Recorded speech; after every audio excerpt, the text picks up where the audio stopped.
Yann et Géraldine sont deux professionnels de l'audiovisuel. Pour leur travail, ils ont déjà voyagé dans plus de 20 pays chacun. Toujours trop vite, toujours séparés. Alors, à l'automne 2007, ils ont décidé de partir ensemble, avec un unique objectif, prendre le temps du voyage, de la découverte et de la rencontre. De l'Amérique du Sud à l'Asie, ils ont passé 2 ans sur les chemins du monde. I'll keep following her around with a heart in a box at the lost and found. Her feet held up in the sky so high, and her head in a hole in the ground, and her head in a hole in the ground.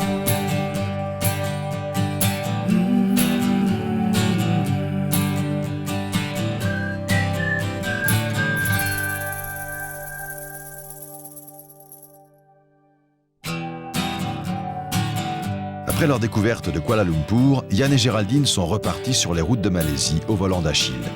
Ils découvrent un nouveau monde en Asie. Un monde qui va s'intéresser à eux et à leurs drôles de camions. Même la presse thaïlandaise s'est dérangée pour rencontrer Achille.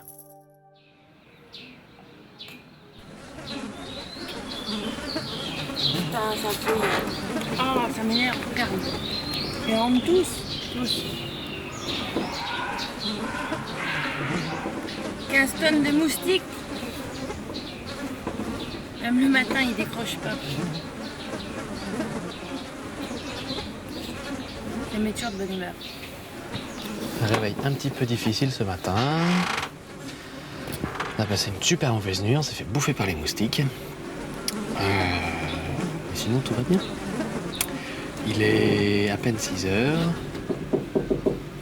Et on nous a conseillé, si on était à Siem Reap, d'aller profiter du lever de soleil sur les temples.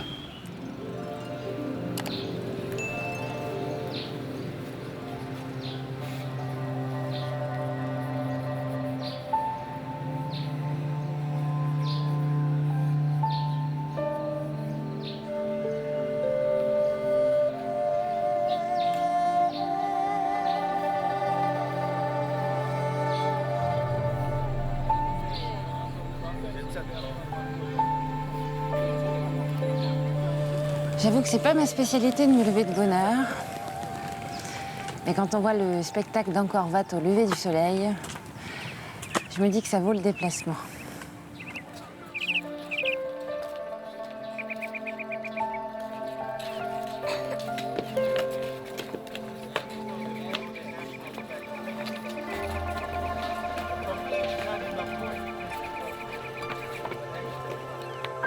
Explorer la cité d'Angkor aux aurores, loin des foules, est une expérience inoubliable. Sur des centaines d'hectares, les temples restaurés ou en cours de rénovation dévoilent un travail à la fois titanesque et délicat. Au XIVe siècle, à la fin de l'Empire khmer, la nature reprend ses droits. Aujourd'hui, cette dernière dévore toujours les pierres. Magique.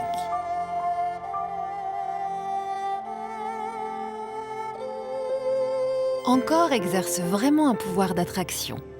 Peut-être parce que les temples n'ont pas encore tout dit.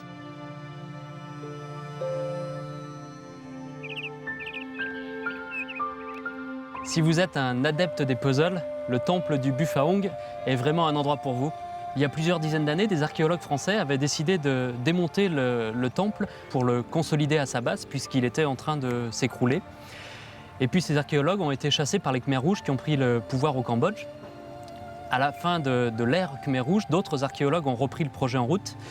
Mais ils ont eu beaucoup de mal puisque les Khmers rouges avaient entièrement détruit tous les plans qui répertoriaient la construction du Buphaong.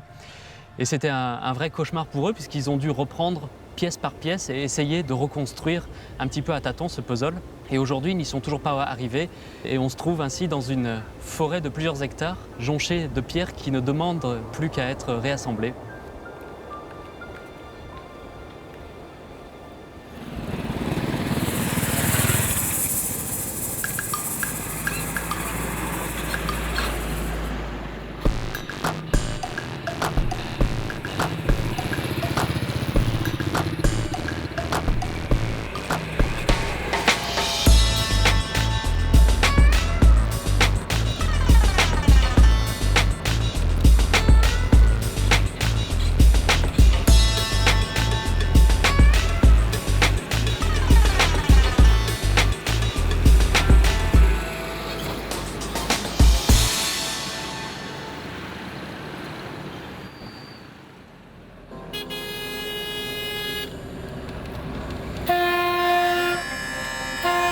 Ça y est, nous y sommes à Phnom Penh. Phnom Penh, capitale du royaume du Cambodge.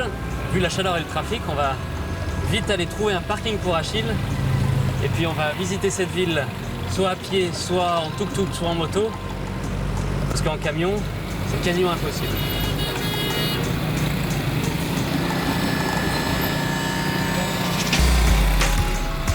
Comme beaucoup de villes asiatiques, Phnom Penh, malgré sa taille humaine, connaît une folle circulation. Pour ne pas se retrouver dans les bouchons en permanence et risquer aussi une surchauffe du moteur d'Achille, nous garons le camion sur un parking et explorons la ville à pied ou en moto. Alors, autour de ce marché, il y a une vie, c'est hallucinant le trafic. On se demande comment les gens arrivent à rouler avec toute leur moto. Et surtout, comment il n'y a pas d'accident. Parce que ça fait plusieurs heures qu'on se balade dans ce marché, on n'a vu aucun accrochage, tout se passe tranquillement, doucement. Et ils ont vraiment une habitude vraiment bien rodée de se faufiler à travers les allées. Le trafic n'est jamais arrêté, c'est doucement mais sûrement. On avance, on avance. Alors on a rencontré Vai. Vai est cambodgien, mais il a habité plusieurs années en Suisse. Et aujourd'hui il nous propose d'aller faire un tour de marché pour nous faire une cuisine typiquement cambodgienne. Si Vai est à l'aise pour parler, sa femme est en revanche très effacée. Mais pour ce qui est du commerce et de la négociation, elle sait y faire. Ça négocie le prix sec. Qu'est-ce que c'est ça? Un poivron? Comment ça se dit? Des piao.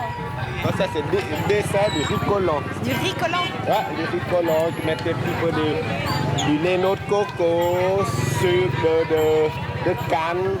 En fait, tu fais du riz collant sucré, quoi. Voilà. Et Ça, c'est du riz collant noir. Parce que du riz collant, t'as deux sortes. T'as blanc et t'as noir. D'accord. Tu vois? Toi, tu goûtes? Bon, allez. Bien sûr. Tu commencerais par lequel, toi?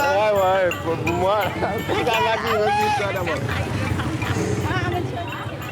C'est du riz collant.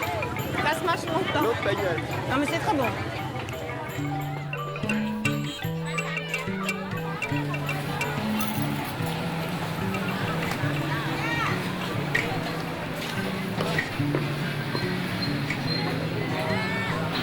Les graines de poire. La pièce où vivent Vai et sa famille, au nombre de 9, nous accueille pour un dîner de roi. Nous nous sentons privilégiés.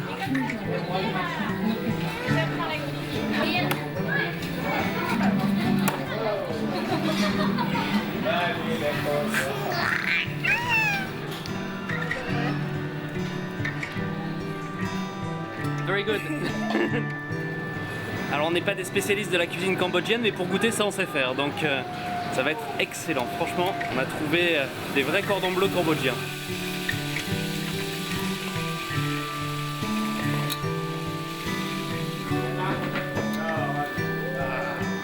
Très belle table, hein? De la soupe, des crevettes, ça sent bon. Le seul point un petit peu gênant, mais c'est ce qu'est en train de nous expliquer Vai, c'est que ce sont les invités qui passent à table et les filles qui ont tout préparé, et ben elles mangent après. Vai, comme la plupart des Cambodgiens, a connu les horreurs du régime de Pol Pot.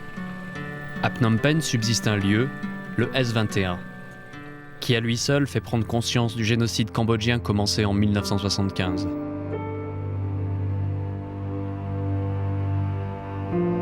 À l'âge de 12 ans, Vai et une partie de sa famille encore vivante ont fui à la frontière thaïlandaise. Peu après, ils ont été envoyés par la Croix-Rouge internationale en Suisse. Pendant plus de 3 ans, de 1975 à 1978, la population cambodgienne fut livrée au délire sanguinaire des troupes de Pol Pot. La prison de Tuol Sang, plus connue sous le nom de S21, reconvertie en musée aujourd'hui, présente l'horreur indicible de ce régime qui extermina plus de 2 millions de Cambodgiens et réduisit le pays à néant. Principal centre de torture et de mort planifiée, le S21 offre des images chocs dont on ressort difficilement intact. Archives abondantes, salles restées en l'état, défilés de photos, les fantômes des disparus hantent les lieux.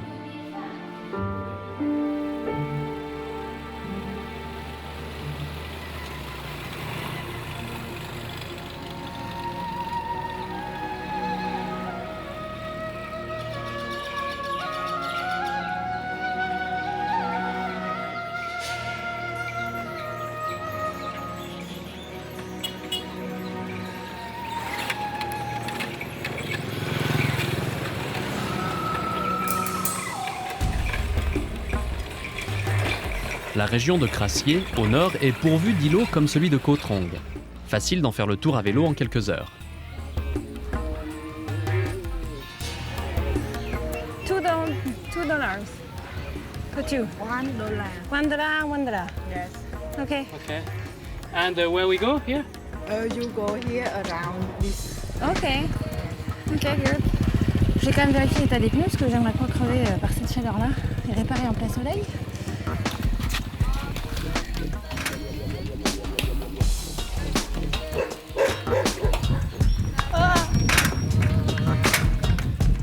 C'est la bicyclette de l'après-guerre. Bon alors sincèrement, c'est plus facile de conduire à Chile que de conduire un vélo cambodgien. Ok, il n'y a même pas 3 vitesses, il n'y en a qu'une. Dans le genre vélo sans selle, qui demande un équilibre à toute épreuve pour être conduit, on fait pas mieux. Hello.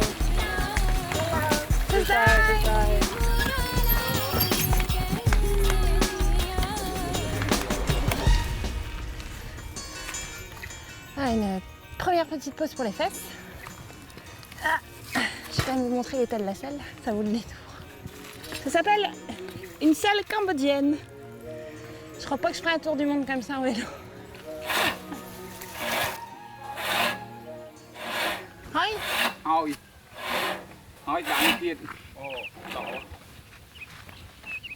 Tiens. Được nhỉ, được nhỉ. Angoon.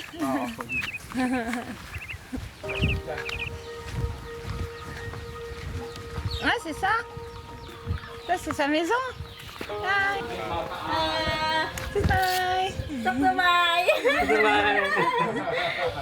ce qu'on appelle l'hospitalité cambodgienne. Yeah, Géraldine. G. Yann. Yann.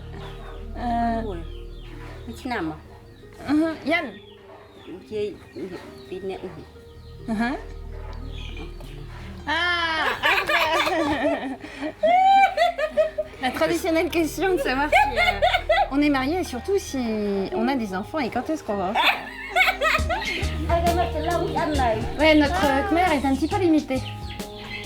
C'est dommage pour échanger quand même. Ah, un cool. Banane. Banane. Là banane. Et patate.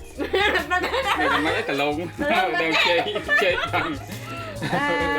Cambodia? Đâm Patate? lông. Đâm lông. Đâm lông. Đâm lông. Dam long. Bye bye, thank you.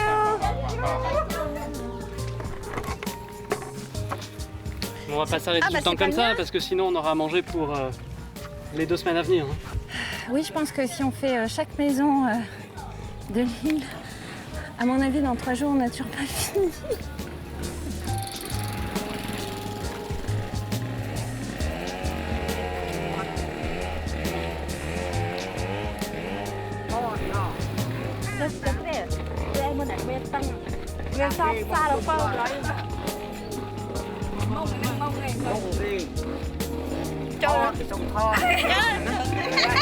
L'effet est toujours le même dès qu'on arrive quelque part, dans un village un petit peu perdu comme ici, au nord de Krassier.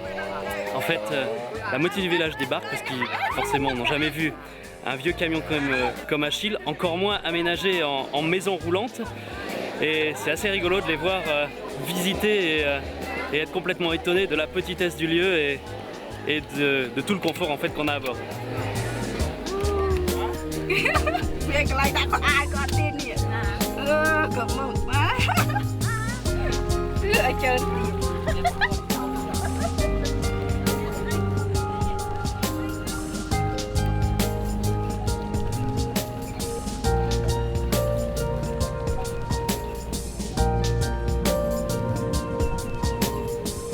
Arrête-toi plutôt qu'autre chose, hein. Mets-toi pas dans le fossé.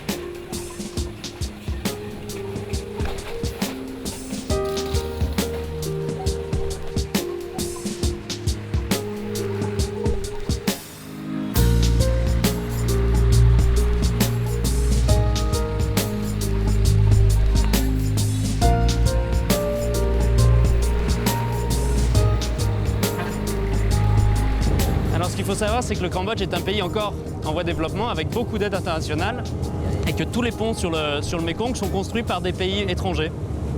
Et donc ici, aucun pays n'est encore venu prêter main forte au Cambodge pour construire un nouveau pont sur le Mekong. Et donc on traverse avec une barge.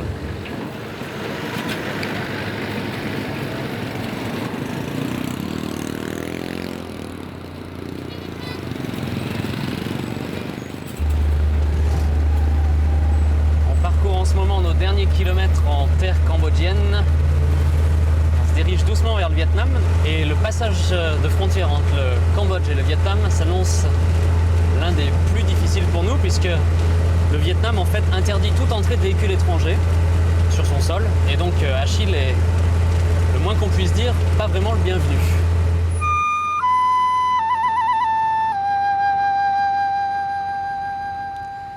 C'était fort dommage qu'on n'ait pas pu filmer à l'intérieur du poste de police. J'ai passé presque une heure avec un policier qui ne comprenait pas un mot d'anglais et moi qui ne comprenais pas un mot de vietnamien. Donc c'était un statu quo assez rigolo. Lui ne rigolait pas du tout en fait et puis au bout d'un moment il m'a simplement rebalancé les papiers à la figure en me disant d'aller me faire voir ailleurs, que de toute façon je ne rentrerai pas avec mon camion au Vietnam. Et puis je n'en démordais pas, je suis allé au poste d'immigration juste à côté, une charmante dame qui parlait un petit peu plus anglais est venue me donner un coup de main et a joué la traductrice. Et finalement au bout d'un moment il s'est un petit peu détendu, il a accepté de remplir les papiers d'importation temporaire et de déposer une demande qui est partie cet après-midi au poste du chef de district qui se trouve à 40 km d'ici. Et donc on doit passer la nuit au poste, c'est le cas de le dire, et attendre demain matin quelle sera la réponse apportée à notre requête.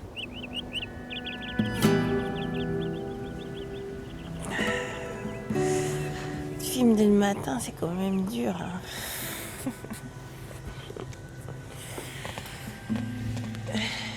Voilà, troisième journée qui commence au poste frontière vietnamien. Espérons que ce sera la dernière journée d'attente. Nous attendons la petite signature du chef des chefs de la police. Je peux aussi dire un truc, on a de quoi tenir un siège d'une semaine parce qu'on a acheté suffisamment de nourriture et d'eau pour attendre. Au-delà d'une semaine, je pense que les nerfs vont commencer à craquer.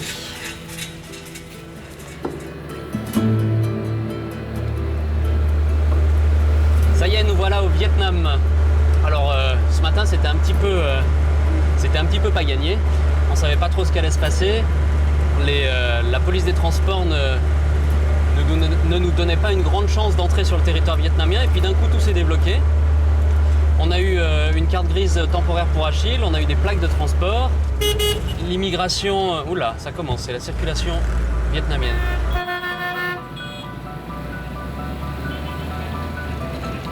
Pour vous donner une idée du monde sur les routes, le Vietnam est un territoire s'étirant sur 2000 km du nord au sud. Très étroit, le centre du pays mesure seulement 60 km de large. Et plus de 87 millions d'habitants peuplent cette longue bande de terre. Bizarrement, on arrive toujours à se faufiler partout. Depuis la nuit des temps, les locaux vivent sur, pour et avec le Mekong. Dans la région du Delta, au sud Vietnam, les habitants sont à la fois vendeurs et acheteurs de produits frais. Si la plupart des marchés flottants sont devenus une attraction touristique, certains sont encore préservés, comme celui de Kai Rang. Mais pour combien de temps encore ? La sédentarisation forcée et la construction de barrages effacent petit à petit cette extraordinaire vie sur le Mekong. Alors pour connaître les produits qui sont vendus ici sur le marché flottant de Kai Rang, il suffit de regarder les grands mâts qui sont au-dessus des bateaux et qui donnent un échantillon de chaque produit qui est vendu par le marchand, que ce soit les fruits, les légumes. Donc il suffit de se diriger vers le bateau qui vend le produit qu'on a choisi. Il y a tellement d'ananas qui sont vendus ici sur ce marché flottant qu'on ne va pas se priver du plaisir d'en acheter un et d'en déguster un. Alors, ce qui est formidable, c'est qu'ils les découpent avant. Ils ont surtout une technique très particulière pour enlever toute la peau de l'ananas. Oh, ça a l'air bon. Bon en point. On appelle ça de la pomme de lait. Je ne sais pas comment ça se dit en vietnamien. C'est un mélange entre la pomme et la poire. Ngon không? 8. Ok. Alors c'est marrant, d'habitude c'est le pays du sac plastique. Là, sur le marché flottant, il n'y a pas de sac plastique. Donc, on se balade avec tout à la main. Come on! Come on!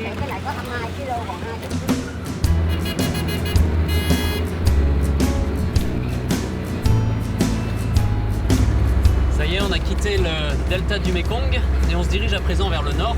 Et pour éviter la fameuse route numéro 1, la route côtière à la circulation complètement démentielle, on a choisi de passer par l'intérieur des terres et de traverser la montagne. Et donc on se trouve actuellement sur la piste Ho Chi Minh. Alors aujourd'hui c'est une route en relativement bon état avec quelques trous quand même. Mais à l'époque de la guerre du Vietnam, c'était une multitude de pistes qui permettaient de ravitailler les combattants du Nord en nourriture et en armes.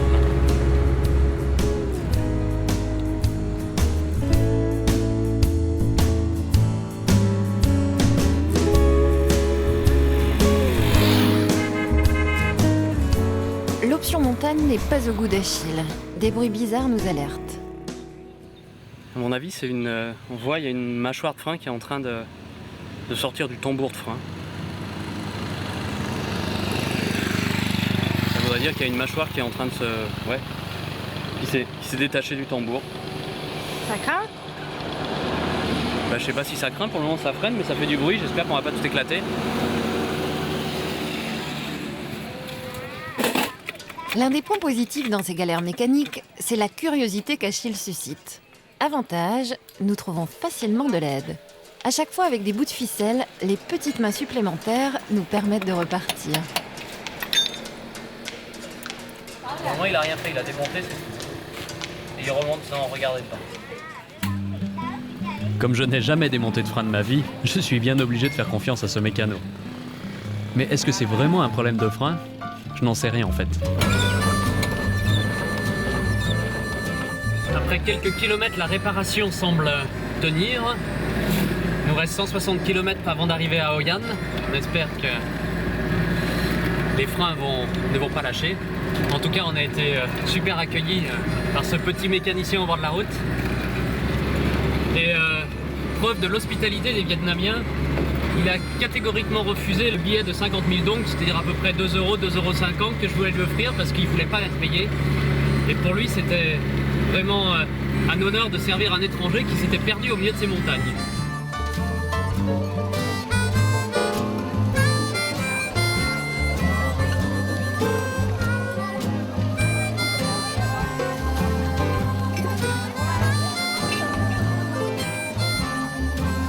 Il y a beaucoup de monde ce soir dans la vieille ville de Hoi An, mais c'est normal puisque c'est un soir de pleine lune. Et chaque pleine lune, c'est absolument magique au niveau de l'atmosphère puisque non seulement les véhicules motorisés sont interdits de circuler dans la vieille ville, mais en plus de ça, les éclairages néons sont interdits. Ce qui fait que la ville est seulement éclairée par des lanternes de soie, ce qui donne à l'atmosphère une espèce d'ambiance sereine.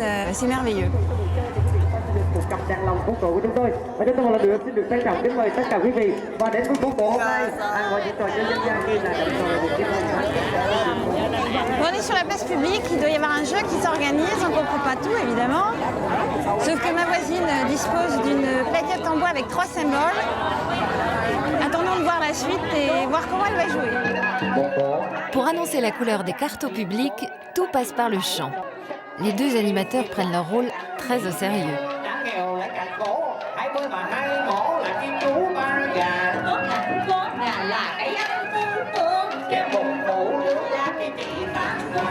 Je ne comprends pas toutes les règles.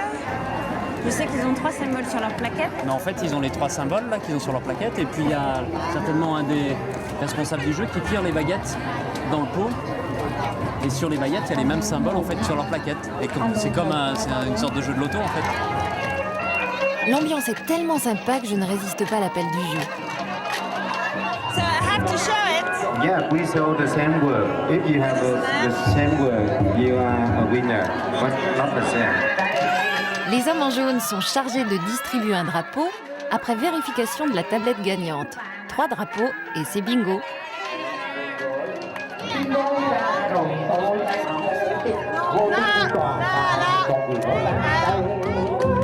J'ai déjà un symbole sur 3. Je suis pas encore la grande gagnante du bingo local. On verra.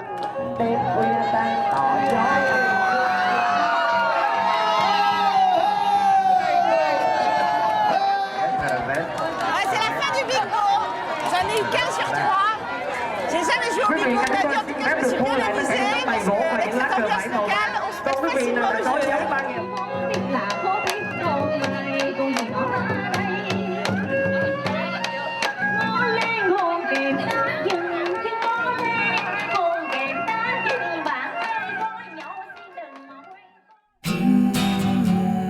Jambes d'Achille en roue libre, et voilà Yann et Géraldine obligés de changer de moyen de locomotion. Sidecar à Hoi An, 2 roues dans les paisibles montagnes du Nord-Vietnam, jonque à voile sur la baie d'Along avec des marins d'eau douce.